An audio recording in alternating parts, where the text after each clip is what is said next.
Assalamualaikum warahmatullahi ta'ala wabarakatuh. Okey, hari ni saya bukan nak cerita pasal OBS. Okey, tapi saya sekarang tengah rakam menggunakan OBS. Okey, saya nak cerita pasal Bandicam. Memandangkan ramai yang tanya saya macam mana untuk dapatkan Bandicam yang percuma, yang no watermark, yang bila kita rakam tu lebih daripada 10 minit.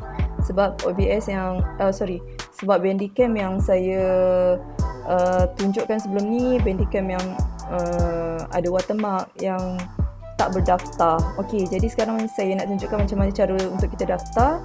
Okey, cara yang pertama korang mestilah ada Bandicam dan saya akan tunjukkan semula macam mana untuk kita dapatkan Bandicam. Kita pergi dekat Google, kita search Bandicam, kemudian kita cari Bandicam screen recorder, kemudian kita klik visit site.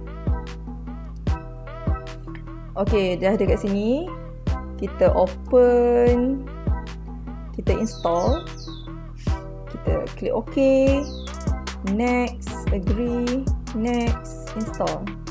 OK, kita tunggu sekejap, kemudian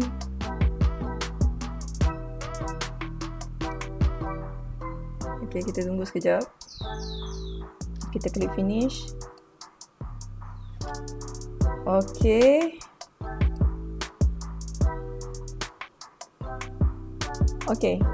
sekarang kita dah ada kat sini. Okey, dah ada kat sini. Okey, saya saja masuk kat folder saya ni. Sekarang saya dah ada keymaker dan Bandicam. Okey, macam mana saya nak jadikan Bandicam ni berlesen? Okey, kita mestilah ada keymaker. Macam mana kita nak dapatkan keymaker ni? Saya ada letak link download dekat description dekat bawah video saya ni.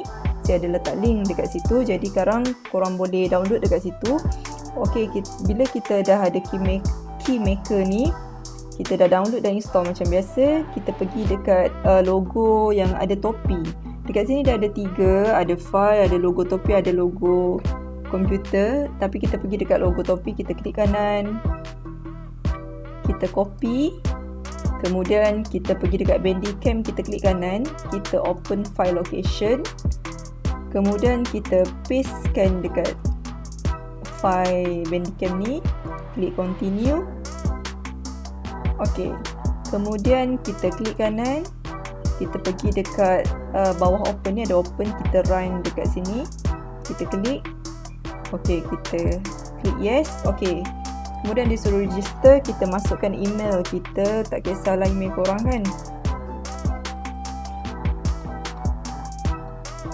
Okey, kemudian kita register. Okey, dah berjaya kita register.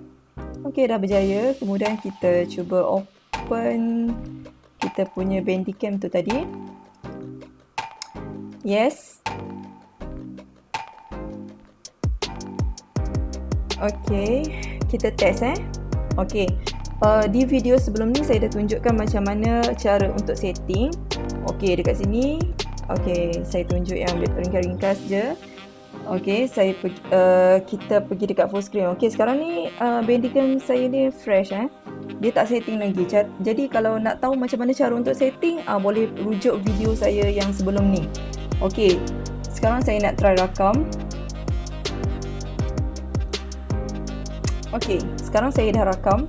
Saya dah klik record. Okey, tengok. Okey, sekarang di jalan, saya tak tahu sebenarnya berapa minit. Korang cuba. Kalau korang nak tahu, korang kena cuba. Okey, sekarang saya klik stop. Okey, kemudian saya pergi dekat file. Okey, saya open. Okey, ni yang video saya rakam tadi. Dia tak ada watermark kat sini. Okey, dia tak ada watermark, tu yang beza dengan yang dulu. Okey, saya pergi yang dulu, yang saya pernah rakam dulu, yang sebelum saya ada lesen. Okey, nampak dia ada watermark kat sini. Dan boleh rakam cuma 10 minit. Okey, kalau korang nak tahu berapa minit untuk yang terbaru ni, bila kita dah ada lesen, korang cuba. Dan nanti apa-apa hal boleh bagi tahu saya semula. Okey? Okey, saya rasa sampai sini saja tutorial saya hari ini dan semoga ianya bermanfaat untuk semua. Assalamualaikum warahmatullahi taala wabarakatuh.